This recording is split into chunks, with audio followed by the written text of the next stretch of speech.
Very good. By the time we're done, we should be able to do it on Wednesday. Thank you, sir. Enjoy. All right, so we're doing homework for session 3, which is Ahab and Jehoash. We're all nuts. I don't know if I said it right, but I have no idea. we'll go with it. I just call them the J. I don't half of them in here are J. That's true. There's a lot of J There's a lot of names. J's, and I don't know how you say that. So day 1 starts on page 94. And anyone who has anything marked on day 1. The only thing I got on 94 is so true is that second or third sentence in that first paragraph. Each king seems to get progressively worse, and the people of God continue in a downward spiral. And that, as we get through it, they were all worse than the person before. Yeah, it seemed like I said that about every single one. And they led in dramatically different ways that produce different outcomes. I thought on page 97 at the top of the page, it says the 3 years of drought could be viewed as punishment. However, we can also view it as a visible sign of God's grace as he lovingly called his people to return home to him. I had never looked at it that way. That caught me totally apart. I didn't like it. Because you see in the Old Testament where people are punished frequently, that it'll say the reason that this happened is because they turned away from God. The reason that this happened, you know, this king did this and he turned away from God, and you'll see that. But I love the way she puts it and says this was because God loved them enough to encourage them to return back to him. And so I think about that when sometimes people are in an addiction and it seems like they have to hit rock bottom before they turn and look up towards God or their higher power, whichever one, you know, they choose to use. And I thought about that when I read that in that week 1.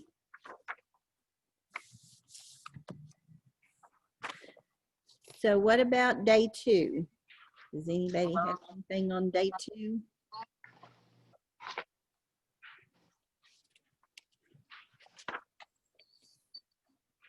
Back on Page 96. yeah, I underlined the bold. Just because we don't always see God's activity, doesn't mean there's a lack of activity. Yep, that's got it also. On 96. Page 96 over to the side in the big letters. It's a quote that she has there. Yeah. Then I like in right next to it when it's talking about Ahab, the middle sentence, God is not standing by and doing nothing with the sexual evils of right now. Just because we don't always see God's activity doesn't mean that there is a lack of activity. I underline that too. We don't, just because he doesn't want to. We can't see what he's doing sometimes, and it's not always meant for us to see. Sometimes he just works in people's hearts and changes them from the inside instead of the outside.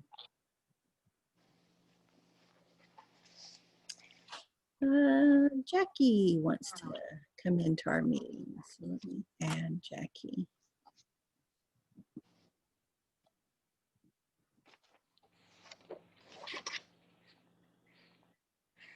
All right, well, I didn't have anything really on day 2, day 2, but on day 3, I had page 104.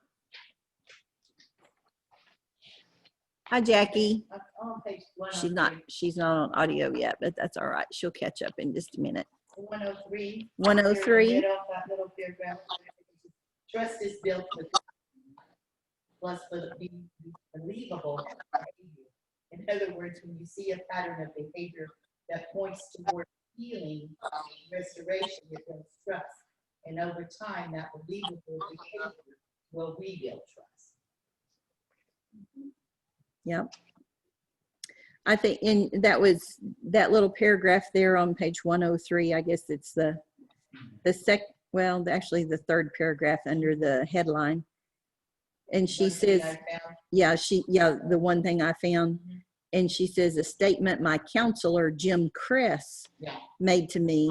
And I think, I mean, we have to keep in mind that when she's writing this, she is recovering, she and her marriage is recovering from the infidelity of her husband. So I would assume that that's her counselor that she's seeing for that. And she's working on trust issues with him, same as we work on trust issues with God. So And then that makes me down. Patterns or pointers. patterns are Yeah, pointers. that next paragraph or two paragraphs in. The patterns today point to the way the future will play out tomorrow. You can't predict the future, but you can assess the future based on the fact that patterns point to the direction of the outcome. Yeah. You choose a bad thing, and then make a bad choice, you're gonna have, you can foresee a lot of times the bad. Right. A continuation of bad choices wind up having consequences. And then on page 104, to follow up with the patterns, it says obedient patterns tend to produce closeness with God, whereas disobedient patterns can't help but produce chaos and destruction. And then I underlined the last sentence in the next paragraph. The truth is, we are all either influencing others or being influenced by them. And the question is whether those are positive or negative influences. Now, at that point, I have to say that when I was reading that, I became a little very sensitive to her blaming Jezebel for Ahab's actions, because it's not Jezebel's fault for what Ahab chose to do. I know that frequently people will blame someone else, a bad influence. Oh, my kid didn't do that. It's that friend of his that, acts up, that's the reason that happened. Or, that man wouldn't have done that if his wife hadn't have been this horrible person. Ahab wouldn't have done that, except that Jezebel was this terrible person influencing him. And so it was a little sensitive there, but I do understand about influencing others. Mm. Blame someone else. Yeah. Mm-hmm. Yeah, it's hard to understand because they don't want to put the responsibility on the person who does the action. Right. They don't want to put it on themselves. Or they don't want to believe that their loved one would do that bad thing. Yes. Mm-hmm. That is true. All right. Did anyone else have anything on day 3?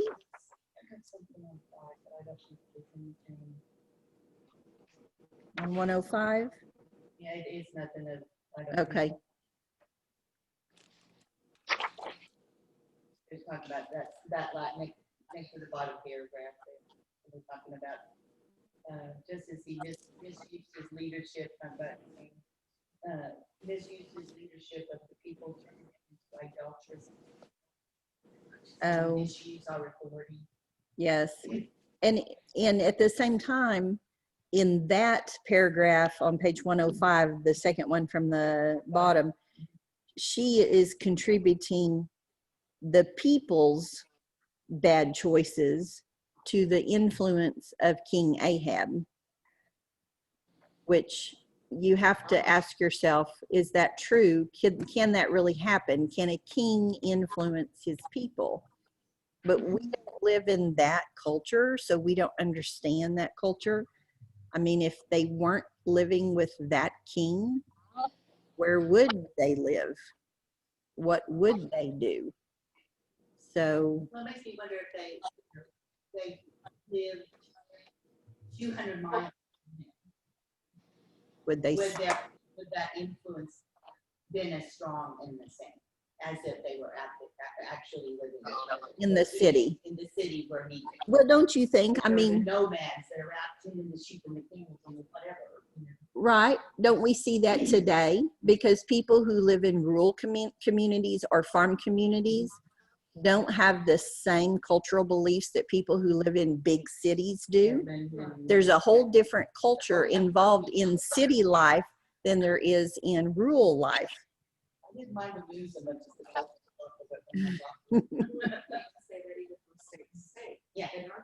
True, state to state, you have different cultures that are followed. To me, kind of depending on how they were to so that they could get hurt in the process. You mean that he could hurt them, injure them, punish them? Could hurt them or punish them or somehow. Further they were away from it, they wouldn't have had that. Mm, But people that were like the big his arms, right.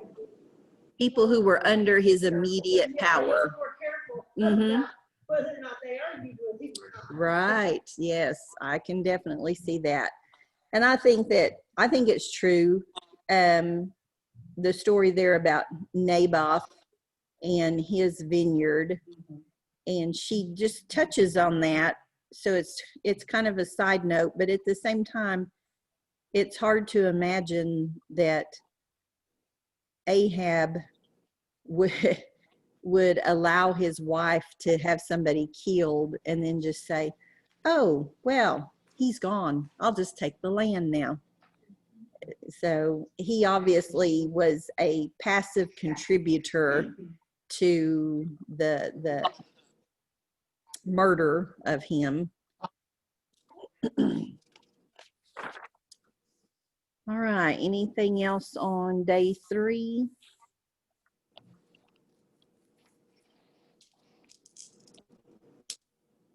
We'll go into day 4. I think Steve's got something going in there. We hear sounds, yeah. Okay, so the day 4 talks about Jehoash, and I don't know if that's the right way to say it or not. Josh. I like that too, just Josh. Then I could relate. A 7-year-old boy. 7-year-old boy. That I read that story twice. That just really bothered me that a grandmother would want to kill her grandchildren so that she can become queen and rule. That just amazed me that she could be that evil. I didn't remember him either. I didn't remember that story at all. I don't guess I ever read that story before. I didn't, or I don't remember ever reading it.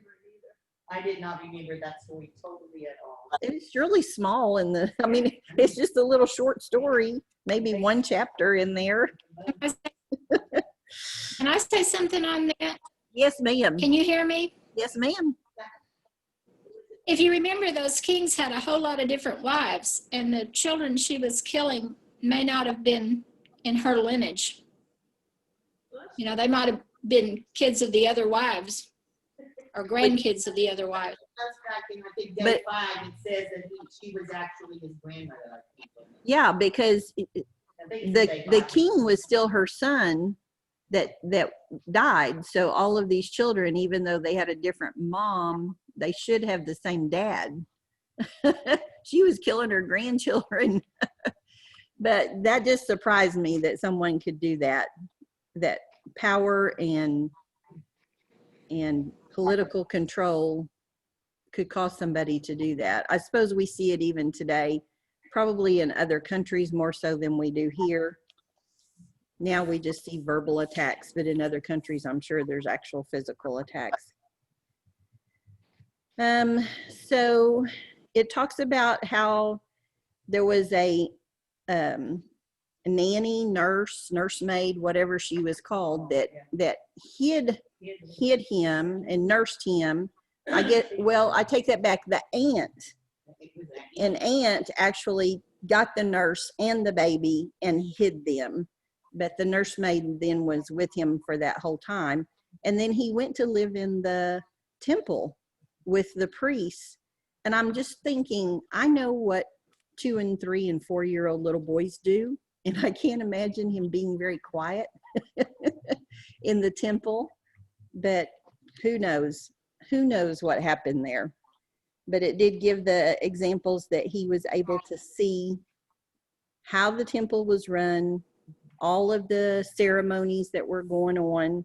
And apparently, is it Jodiah? I'm not sure exactly how to say his name. I shortened it at the end so I can figure it out. Jada. But, well, if it's Jada or however you say it, he was the one who was the, I guess, head priest, head prophet. And I gathered that he took this Josh under his wing and taught him, Jehoiada, or whatever his name is. Over on page 110, I have a lot underlined in that middle paragraph that's in black print. I'm on 109. Oh, go back to 109. Okay. Let's see, she did her part in, okay, I'm in the middle of that last paragraph. The middle of the last paragraph. Okay. It says, but she still did her part in rescuing Josh, then part repairing the temple and having people contribute to the repair. Both with the money they were required to give to the priests and with the offerings from their heart. Josh doing his part was crucial for God's people to do their part. If we don't do our part, God got to do, it's a two-way street there. You're saying that because they obeyed God and did rebuilding the temple. They were doing the physical part. Physical work of the temple. And God was doing the work in the heart of Josh and Jehoiada, or whatever his name is. I'm just glad that we don't have a whole bunch of those all in the same thing.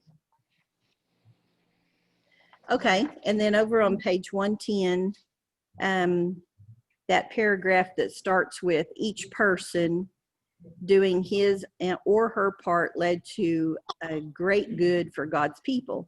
Never underestimate how crucial your part is in any assignment with God, whether it's tithing, taking a meal to help someone in need, serving in a ministry, either up front or behind the scenes, standing up for godly principles in the workplace, or fill in the blank, or raising children at home. Whatever our part is, we should always remember that no task is small or insignificant when we're on assignment by God.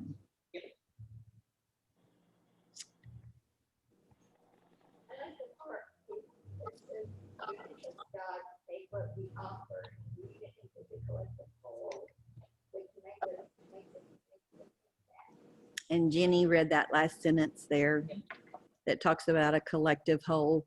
We each have a part to play, and none of us are the whole, for sure. And God's the one who does all the big work. We just do the small stuff, don't we? And at the bottom of page 110, it says, among other things, the temple represented the importance of wholehearted worship of God. I'm not sure what it is, and I may be very shallow in my thinking, but I find it difficult to worship outside of church. I do much better at staying focused on God and staying focused on His Word when I'm in church. And this last Sunday, as I was sitting in church and I was listening to the pastor talk, I kept looking at the big stained glass window. It's like my favorite thing in the church. And I thought, the people at home don't get to see that. They don't get to focus on the stained glass. They don't get to look at the banners. There's certain things in the church that just lend kind of a calming influence on me. And they don't get to see those things. Yeah, I think that I think better with the spirit. just the essence of being as a body. Yes, the collective body and sharing with other fellow Christians. You're right. It helps a lot, for sure. And I know some people don't have a choice in the matter. They have to be at home. Some people have to be worshiping from their own home. And I just, pray for them, because I know it's a little more difficult to do that than it is when you're together. And then on page 111, up at the top, I turned this into a question. It says, David had the prophet Nathan, who spoke God's truth into his life. Josh had a priest named Jehoiada, and the reality of temple life to speak into his life. And then it says, Ahab had Jezebel, who spoke into his life, and rather than repairing or rebuilding the temple, Ahab, through Jezebel's influence, built a house for false gods. Ahab, I think, built a house for false gods, period. And David had a positive example. Josh had a positive example. So you have to ask yourself, am I being a positive example for the other people in my life? And if I'm not, can I start being? Can I start doing things that are going to positively influence someone? Say positive things, lift them up, pray for them, whatever it takes.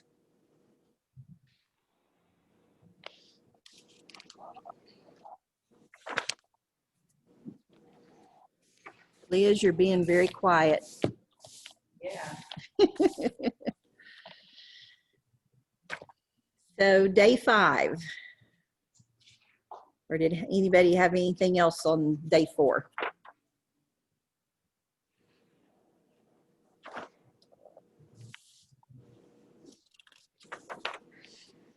So that last paragraph on 112. but I think we covered that already. But remember, like we talked about, with Ahab and Jezebel, patterns are pointers. And when we think about God's pattern, it points to his faithfulness, which is a reminder of how very trustworthy he really is.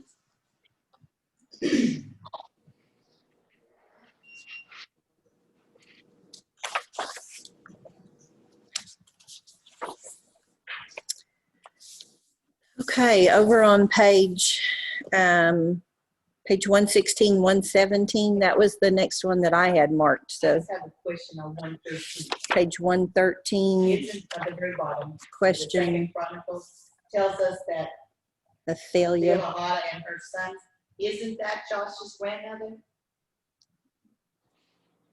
Yes. Yeah, that's what I thought. Okay, I just wanted to make sure I was thinking it was the same. Yep. Yeah, that's the grandmother It was that- trying to kill him. that killed the grandchildren of that one son, and now she's using her other sons apparently, yeah, to tear the temple apart. That's who it was. That's who I had it in my brain for. True. So Yeah, it says that on the. Does it? That's good. Okay. on page 114. Yeah. We have it underlined. on Oh the yeah, side. up at the top of 114. She was Josh's grandmother who tried to take the throne when his father died. Yeah. Sad. Okay. Over on page 116, there at the bottom, says, remember what we've been processing off and on throughout this whole study, trusting God. Do you see how the people's trust of giving to God increased when they saw they could trust the leaders who are managing the temple funds? How we handle our assignments from God and for God is important. And so she's talking about that the people were more, I don't know how to say it, more apt to give, maybe, and to support the rebuilding of the temple once they realized that It's actually happening. that the king was going to do the right thing, or was going to use the money to do that. So what do you think? I mean, how do you see that? What actions did you see that would have encouraged the people to trust him? Well, I don't know if it was in one of the readings or if it was somewhere that she said that they didn't hold them accountable. They paid them each day. They didn't have to account for the workers. They didn't have to send a bill in and say, I did this, this, and this. They just paid them, and it was honorable. They were honorable. Right. So they were Well, trusted. The people were trusted. the people who are doing the work Right. were trusted. Right. So then they saw that trust. Other people saw that trust. Yeah. Well, prior to that, I don't know if y'all picked it up on page 115. They've been He was actually king for a long time. Up there in the top full paragraph, the last sentence, it says, we find that by the time King Josh had reigned for 23 years, the repair had not been done. But he didn't collect the money for like 7 years or something. So I'm thinking, well, how can they trust him if he says he's going to do something and for 23 years it never happened? Something had to change. And that's where we come in to the, the next page where it's talking about things changed, because at that point he's like, hey, why hasn't this been done? And you're not doing it. And it does say in that next paragraph that Jodah was too old to do the job correctly, or she says maybe he was too old to do the job correctly. So now the king kind of takes it into his own hands and hires people to do it. So do you think maybe the people could trust the king more than they could trust the priests that were collecting all the money? Yeah, because the police weren't doing anything with the money they were getting. Yeah, it makes you wonder what they were really doing with the money. Yeah, I mean, they weren't doing anything. Where did it all go? They bagged it up and did something, but I mean, they weren't doing anything with it. Whereas when he started, they could trust him to do something with their money. Right. And sometimes I've seen this in churches too.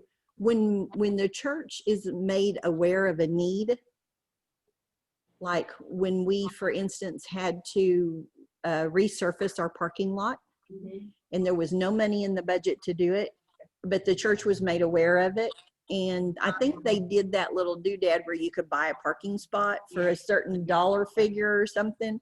And people just started giving this left and right, paying for that parking lot. And before long, we had plenty of money to do it. And I think that once people become aware, like these people, once those workers started fixing the temple, then they saw, hey, they're really going to do what they said they're going to do, and they're really going to use our money to do that instead of something else. So I'm going to give more. And I think that wound up happening too, as part of the trust, that they could now trust that they were going to use the money for what they wanted.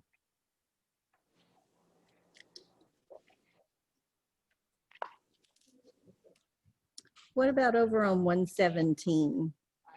I got that middle paragraph that he didn't remove the high places, which he talked about in the sheet, but it's about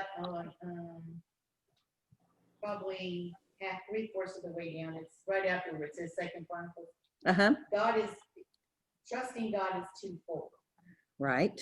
We must trust that his wisdom is best and live accordingly, and we must constantly pursue removing all the distracting idols, keeping us from wholehearted devotion. Trusting God must involve both our actions and our devotion. Remember, the Lord longs for a heart wholly fixed on him. So what's the difference between an action and a devotion? Action is a verbal movement, doing physical something. I said like action is doing, and devotion is committing to Commitment.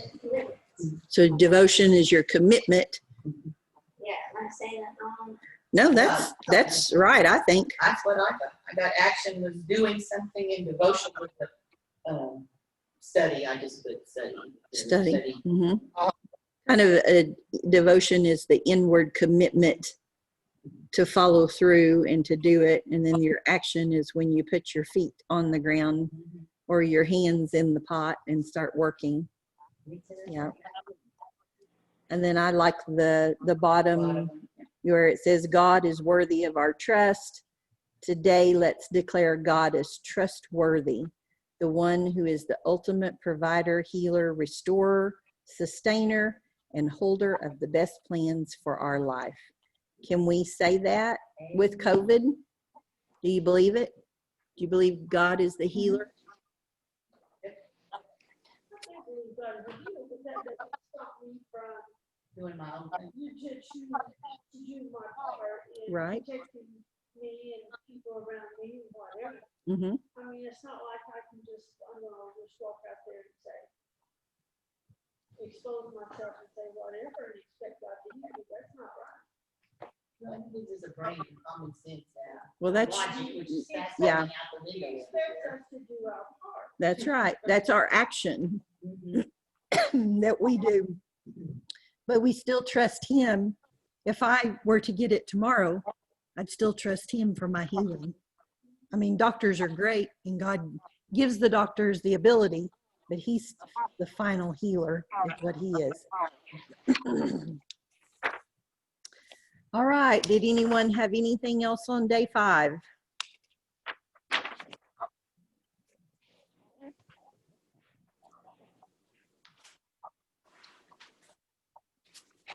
Did anybody do the digging deeper on Jurassic? Digging deeper. I started. I read it. didn't I get mean, off. I read it. I read it. I got about 3/4 of the way through it. Then I had to, then I was falling asleep, so I thought I'll come back and get to it, and I didn't get back to it. I was surprised when I read that Second Chronicles, which is what it deals with. The words in Second Chronicles are practically exactly the same words in Kings. And so I thought, well, okay, so they just reiterated the same, some of the same things, but yeah.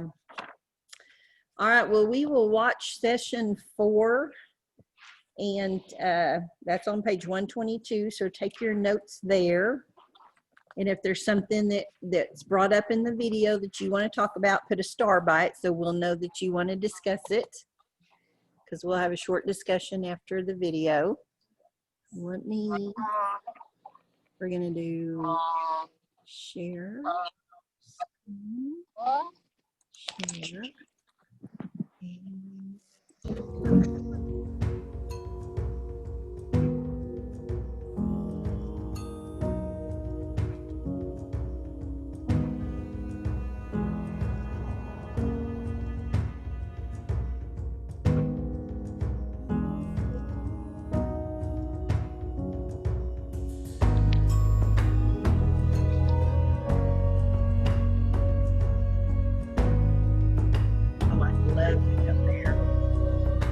I'm standing here overlooking the Jezreel Valley, which is also known as the Valley of Armageddon, where the kings of the earth will be gathered and the final world battle will occur between God and his enemies, as mentioned in Revelation 16:16. And they assembled them, the kings, at the place that in Hebrew is called Armageddon.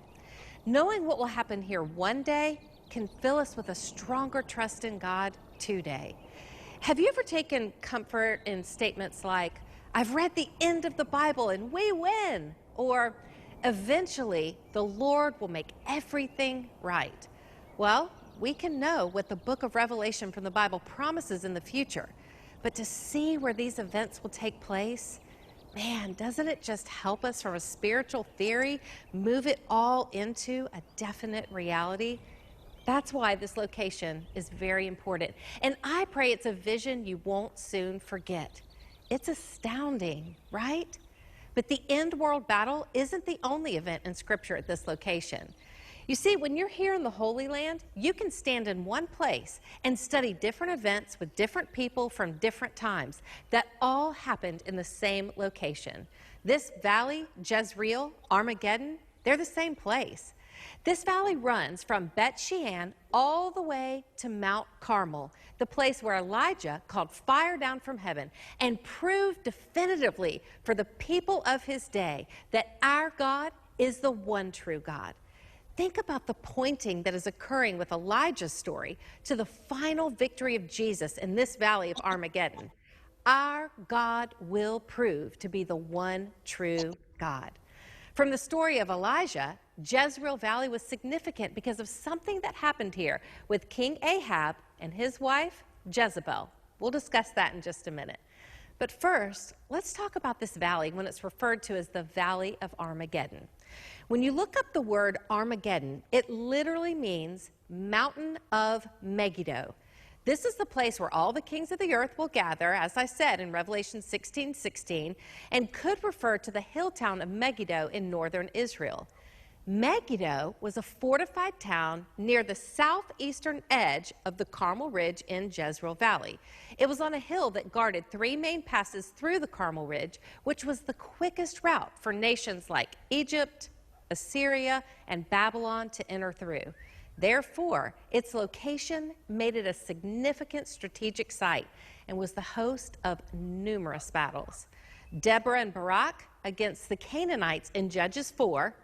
Then it functioned as a fortified administrative city in the kingdom of Solomon in 1 Kings 4 and 9. And finally, Pharaoh Necho against Josiah in 2 Kings 23. Now, you might be curious, can a hill town in the Jezreel Valley also be referred to as a mountain? To some of you, this kind of stuff is like, why does it matter? But to others who are more literal, this is the kind of stuff in the Bible that can be mistakenly questioned as a contradiction. So let's clear it up. This is where a little historical context can come into play that really helps.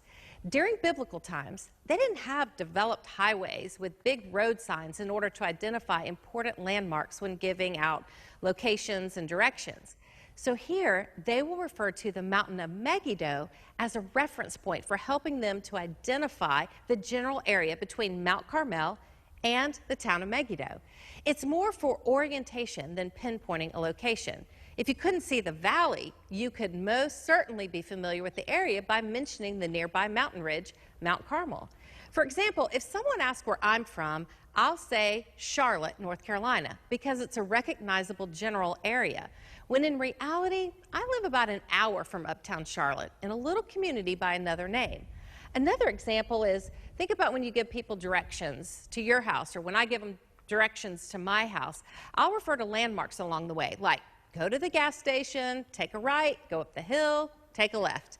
The gas station nor the hill have anything to do with my house, but those landmarks could really help someone find their way to my house. Another place in Scripture we see the same type of reference for this area is in Judges 5:19 with the waters of Megiddo, in reference to the nearby Kishon Brook that flows through the Jezreel Valley. The valley is not a brook, but the well-known brook could help you identify the basic general location of the valley. So why do we take so much time to understand this location? Well, we crave certainty. And this valley of Armageddon gives us a reminder of the certain victory of Christ. A known victory that shows us not only will God have the victory, but God does have the victory even now. Personally, seeing this place, this field of Armageddon, helps me navigate the wins and losses of my everyday life. If my trust in God rises and falls on the everyday wins and losses, the losses that I experience could feed a distrust of God that seems so confusing, not at all helping me believe that God really does have it all under control. At this point, you may feel like raising your hand and asking, but wait, I thought Jesus rising from the tomb was the final victory over sin, death, and the enemy. The victory of Jesus really does 2 things. First, it conquers sin and death. Second, it establishes his kingdom on earth. Theologically, the time we're in now is often referred to the already but not yet. The kingdom is already here, but it's not yet fully realized until the final battle where Jesus comes as the conquering king, like we see in Revelation 19:11 through 16. So how does seeing and better understanding what will one day occur here help me with navigating the wins and losses of everyday life? Well, knowing the victory will be finalized here helps me work out today's issues with the end in mind. When we read about people in the Bible, we have the benefit of knowing their story from beginning to end. So the middle parts aren't nearly as tense or scary like it must have been when it was happening in real time. Just like when I watch a movie, if I know how the story ends, I won't get so terrified for the characters in those seemingly impossible situations in the middle of the movie. But as I'm navigating my everyday life, I don't have the benefit of knowing the end of my story. At least not the detailed specifics of my life story. However, I can gain great confidence knowing the victorious finality of God's grand story and let that feed my faith that God already holds control and the ultimate victory. Therefore, I can trust Him.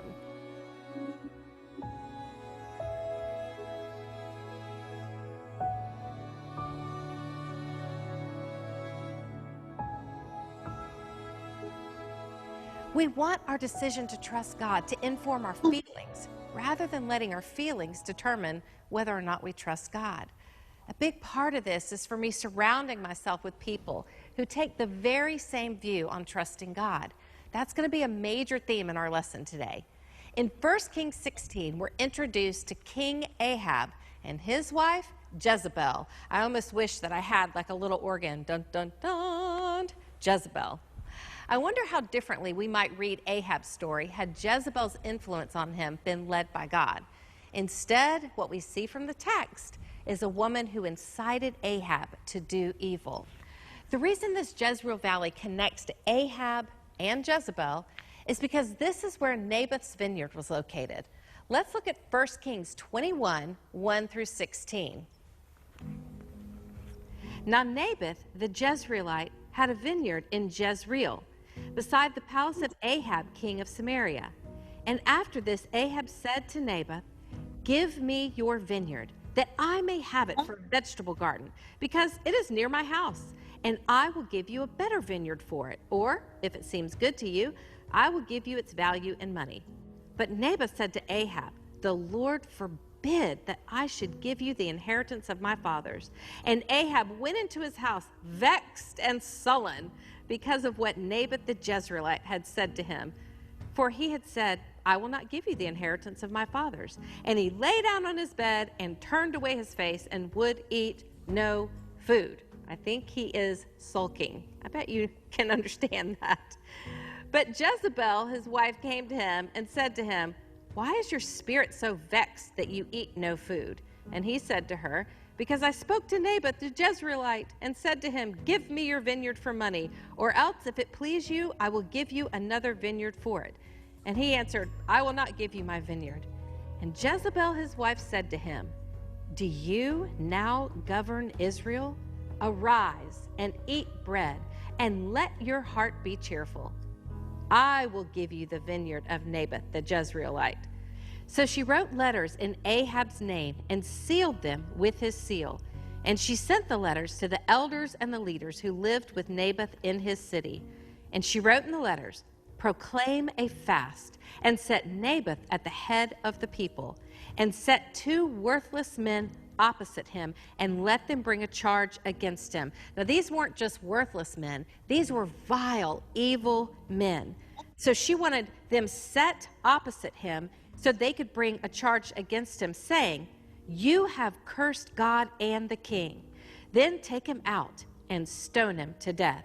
And the men of his city, the elders and the leaders who lived in his city, did as Jezebel had sent word to them, as it was written in the letters that she had sent to them. They proclaimed a fast and set Naboth at the head of the people, and the 2 worthless men came in and sat opposite him. And the worthless men brought a charge against Naboth in the presence of the people, saying, "Naboth cursed God and the king." So they took him outside the city and stoned him to death with stones. Then they sent word to Jezebel, saying, Naboth has been stoned. He is dead. As soon as Jezebel heard that Naboth had been stoned and was dead, Jezebel said to Ahab, Arise, take possession of the vineyard of Naboth the Jezreelite, which he refused to give you for money, for Naboth is not alive, but dead. And as soon as Ahab heard that Naboth was dead, Ahab arose to go down to the vineyard of Naboth the Jezreelite to take possession of it. Wow, what a story. Now, I think it's really interesting what takes place between the prophet Elijah and Ahab in the verses that follow Naboth's murder. The Lord sends Elijah to condemn Ahab. Ahab responds in 1 Kings 21:20, Have you found me, O my enemy? Then Elijah answered, I have found you because you have sold yourself to do what is evil in the sight of the Lord. Now pay special attention to that phrase, sold yourself. Jezebel was the loudest voice in Ahab's life, inciting him toward violence, dishonor, and sin. And look at the shocking way the Bible describes this and the effect it had on Ahab. 1 Kings 21:25. There was none who sold himself to do what was evil in the sight of the Lord, like Ahab, whom Jezebel, his wife, incited. Did you catch that? 2 times in 5 verses, we see the consequence that is tied to Ahab, and it's rooted in him selling himself to do what is evil. Ahab has betrayed himself. The phrase sold himself comes from the Hebrew makar, which translates literally as to sell or to betray oneself. Another way to say this word would be that Ahab was enslaving himself to sin. You know, I think the most dangerous lies we tell are the ones we tell ourselves. We don't know what lies Ahab possibly told himself or the lies that were told to him, but we do know the outcome. He betrayed not only himself, but his God, and in doing so, he betrayed the people. Betrayal in our actions starts with a rejection of wisdom and a rejection of truth in our hearts. On the contrary, if we're surrounded by wisdom, filling ourselves with the truth of God will spill out through wise actions. The voices around us and speaking into us, they matter. You know, when I was going through a really devastating season in my marriage, I couldn't have people around me that incited bitterness, anger, or revenge. Trust me, my flesh craved justifications for some of that. But what my heart wanted and what my heart needed were 2 very different things. And whatever words had access to my heart affected my actions. So I had to have people around me who would speak solid biblical truth with grace and compassion. Here are some things that I'd love for you to consider as you decide who has access to your heart, who you're allowing to speak into some situation that you're currently facing. Is there anyone in your life that influences you to justify thoughts and actions that go against God's word? Are there some people in your life that you really just on a regular basis allow access to help you check what you're thinking and doing to make sure that it's in line with God's word? If there are wise people speaking out cautions to you, are you willing to listen and redirect your actions? Who we listen to will be who we are influenced by. And who we're influenced by is who we are placing our trust with. Unfortunately, based on his actions, Ahab placed his trust in Jezebel. And the end of his story. Oops. It'll be right back. Oh, okay. Yeah.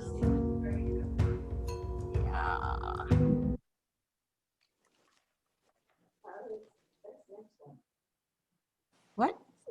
Will not be thrown down. Oh, you're right. Around Okay. 70 AD, Corinthians 6:9. All right, hold on, people. That's okay. It will. I'll figure it out. It'll go. No, that's not it. Hello. I hate to have to go get Steve again, but I might have to. That's not it either. Prophecy of the inheritance of the kingdom, and then. All right, so we're on session 4. Nope, that's 6. Okay, this one's 4.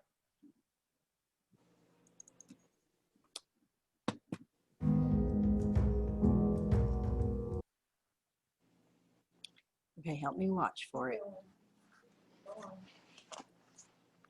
We'll get there. Hold on.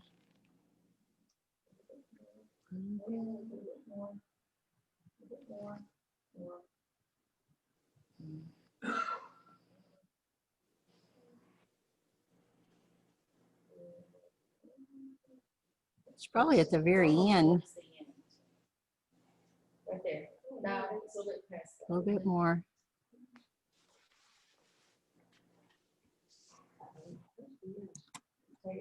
that. Okay, we'll go back.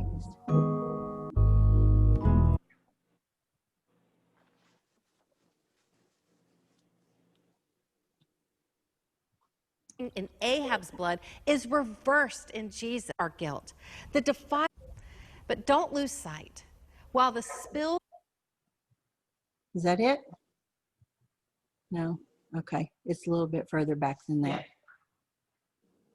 There it is. That's it. Okay, this is it. So we're, and who were influenced okay, so you can write it down.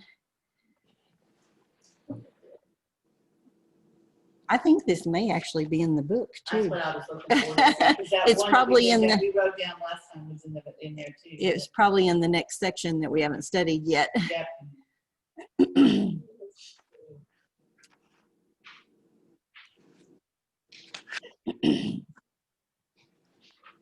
Who we listen to is who we are influenced by.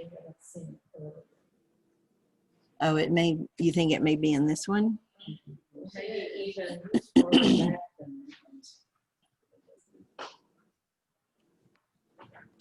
It might have been because I remember there was, I think it was day 4 talked about Talking about, influence. yeah. Yeah, and who influences us and Yeah. who we influence. I think she's been saying about her that. Yeah. I think so.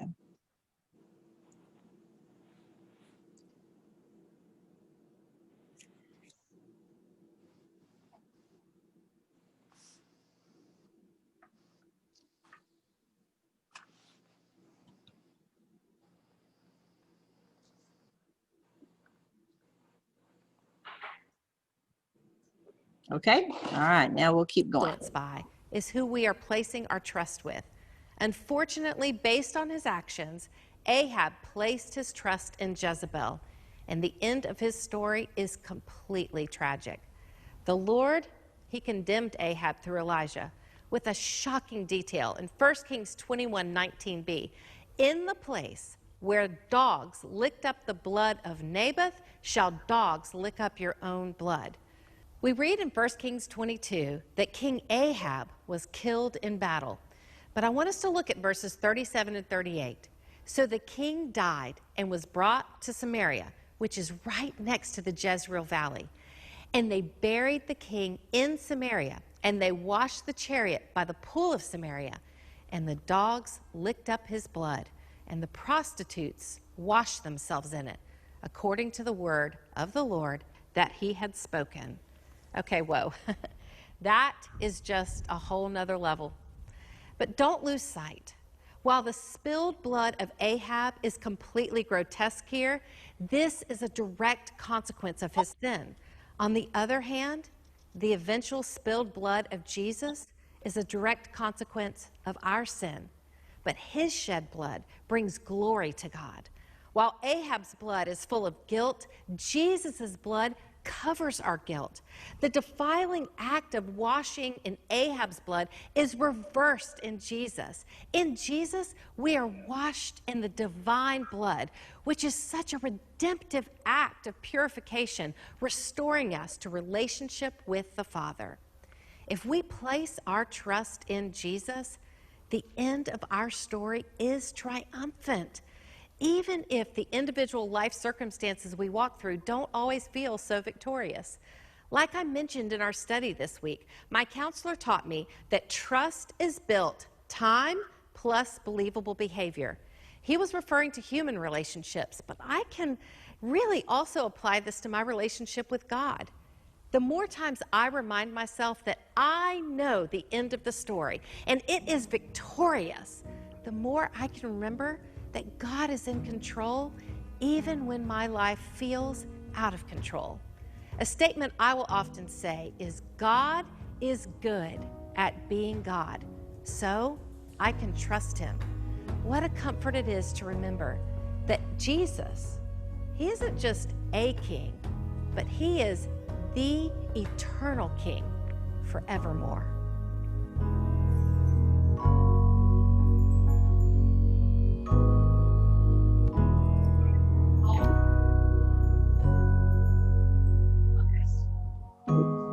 I can go back. Yeah, it is. We're so spread apart in here that you can't see the TV very well. I'm sorry. It's not your fault, it's theirs. You put it in right, you just put it in right. Okay, let's see if I can figure this out. We'll go back up here. Okay. Do we just have Jackie with us, or Liz, are you still with us?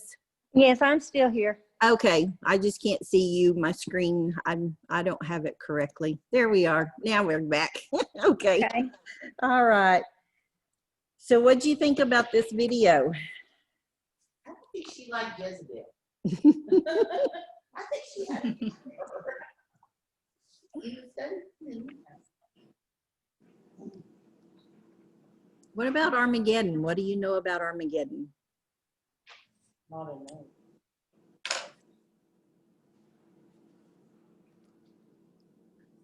Don't worry about it. You know about it, but you don't worry about it, huh? I guess that's me. Yeah, you kind of know of it, but She said, I don't know enough about it, but I know But of I it. mean, That's I it. don't want to say no big deal, but in the long run, I can't. I have no control over when, if, or how, or anything else about it. So if I don't just live my life right to start with, it's not gonna make a little bit of difference. When or when or if or whatever, Armageddon happens. Mm-hmm.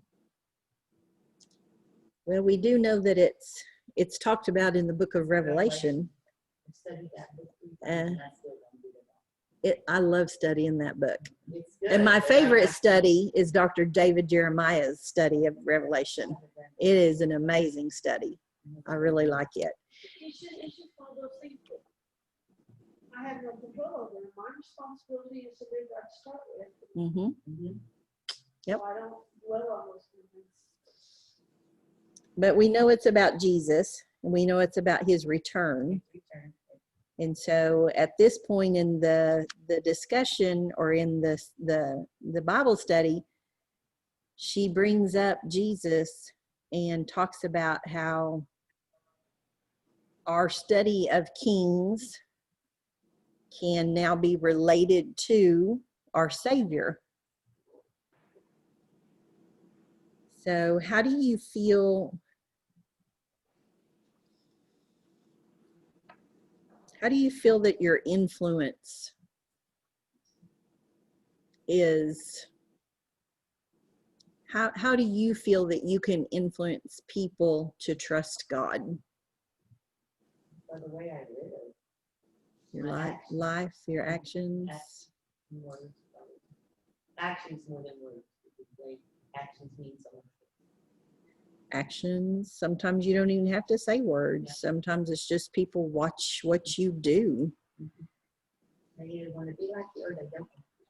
Or they want what you have or they don't want it. And so it's kind of your job to present the good and hopefully they find the good there and want to be like that. See the better part of it. Better part. So there's 3 questions that they ask in the discussion questions. It says, is there anyone in your life who influences you to justify thoughts and actions that go against God's word? So it's asking you to do some self-searching and see if there's someone in your life that would encourage you to do things that you know God would not be happy with you if you did them.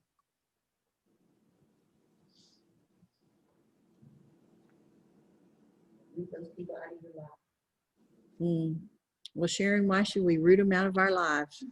Spray weed. They don't need to be, they don't need to be calling you. I liked what she said, that we are often influenced by the loudest voice we hear.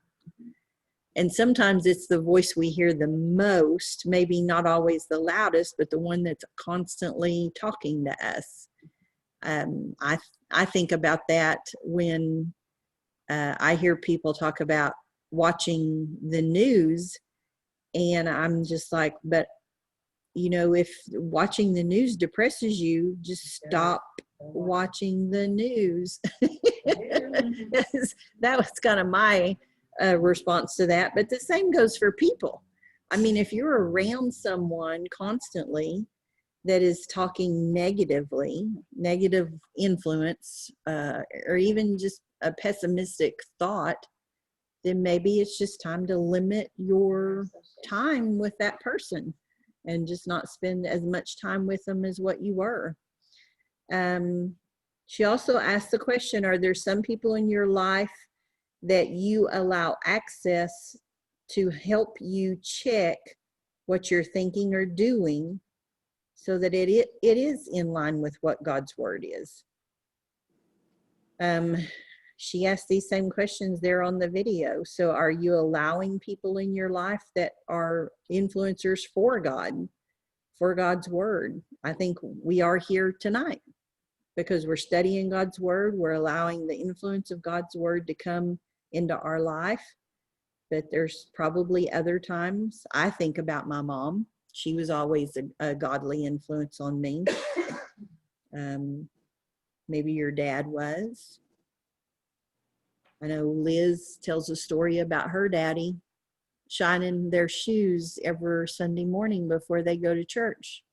And I just love that story about how he was such an influencer in her life. I don't mean to be a David down, but you know, I think society in general talks the loudest, and they're trying to convince Especially now. that our beliefs are all wrong.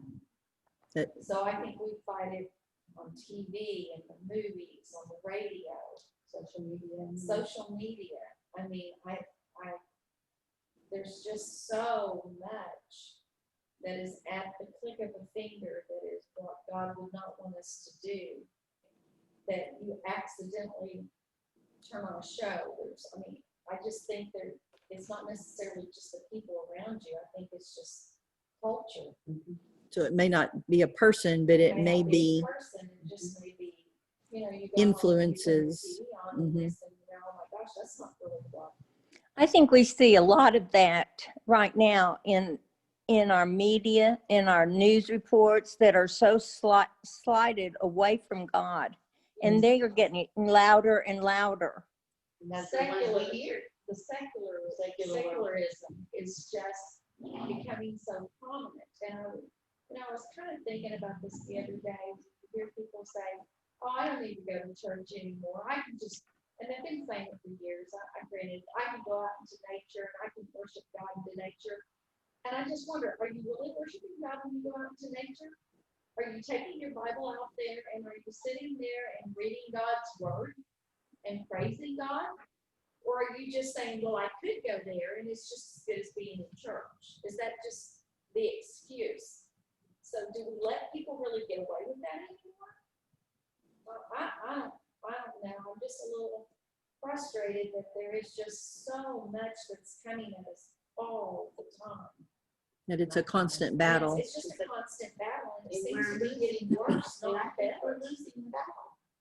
Well, there's not enough of us. Are you though? Well, not necessarily each one of us, but as a society. As a society.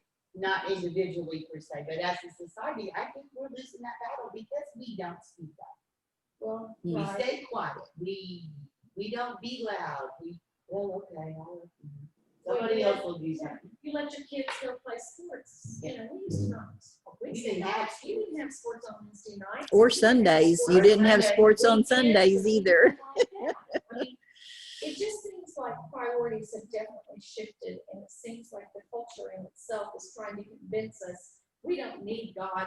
We've got all this other stuff over here. So I feel like we're kind of right back In the middle. in the middle, and it's somewhat frustrating. Mm. Well, and it brings us up to that next point that she makes, and she says, if there are wise people speaking out cautions to you, are you willing to listen and redirect your actions? So it's asking us that question, you know, focus on us internally. If someone is saying to us, you know, maybe that's not the right thing to do, I think it's all in how you say it. At the same time, are we being responsible in speaking those loving concerns to other Christians? You know, we missed you in church. We want to see you back. You know, we want you to come back to God. What do you call it? Revivals, the old tent revivals. Revival. You know, you're out there preaching, bang, bang, bang, bang. You don't have that. No. So, and I don't know that it probably wouldn't go over if they did try it, but you don't have that vocal point out there of people doing it. Mm. Life is too fast. It's too fast. Even a lot of your pastors are just passive. Even some of them, you don't have the Jimmy and Tammy Faye Bakers and the whatever people, what was it about the prayer guy? What's his name? Will Roberts, or, you know. Well, they weren't perfect saints either. No, they weren't, but they were at least getting the word. That's right. You know, they weren't. And They were, yeah, we have we don't have those kind of people anymore. Well, no, spheres of influence. But Mhm. it's hard to find them because you've got how many channels on TV? 160, maybe? And who's going to watch a preacher When on they can go TV when they watch- can go watch the latest, you know, sitcom or whatever, or even go to Netflix nowadays? There, people aren't even watching regular TV. They're just picking their TV shows off of the list. Yeah. And who's going to pick, you know, Billy Graham or whatever his son's name is now, His son is Franklin. Franklin Graham. Franklin Graham, no, the other one that's on TV now that I've done one of his. Well, there's been Joel Osteen, that's it. Joel Osteen's the one I'm thinking of. Yeah. He's got a big thing on Sunday, but again, doesn't watch it. Yep. Yeah, I don't know what the answer is. We just keep doing what we're doing and try our best to do it. It just seems like the world just gets so caught up in being busy. Busy. You're absolutely right. And thank you for bringing that up, because I brought my devotion that I read, and she had a wonderful thing in here about being still and listening to God. Yes. So if you don't mind listening to me, then I will read this. It says, I woke up feeling under the weather and realized I needed rest. Well, after one day of illness turned into several, I headed to the doctor. And later, the doctor told me after blood work and tests that he had diagnosed me with mono and ordered me to rest for 6 months. Can you imagine being told to rest for 6 months? I was like, oh my gosh. Anyway, she says, my life halted. My days consisted of waking up, working as much as I was able, eating, sleeping, and resting. She said, I felt incredibly frustrated. However, God had bigger lessons for me. During this season of rest, I learned the importance of being guided by God and learned to listen to his voice and heed his warnings.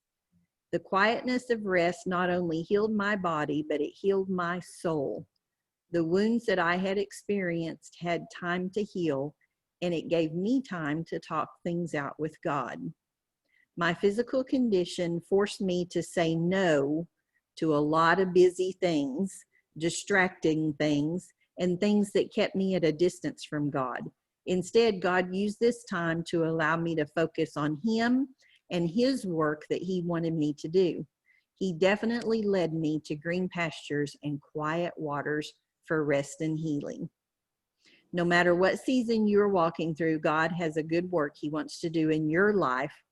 I would never wish physical illness on anyone else, and I really despise that season, but God did do a wonderful work in my life when I was forced to rest. So I thought about that, and I thought, wow, there are a lot of people who are being forced to be at home right now.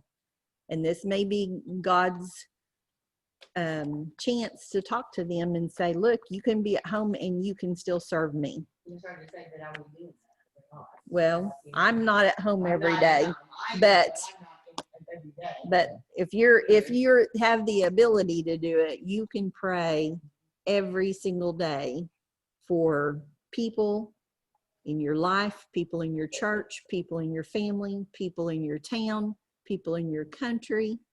There's just so much that you can do, and have the opportunity to read your Bible, or even nowadays we have, online.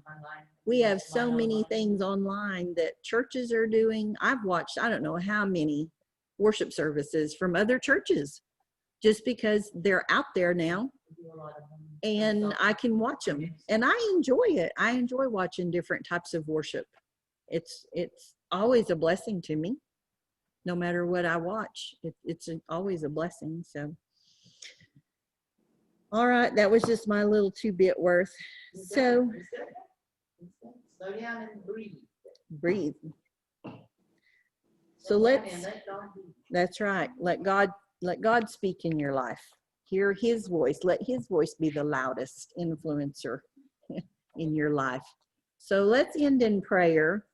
And I'm going to step out on a limb and ask Liz if she will lead us in prayer.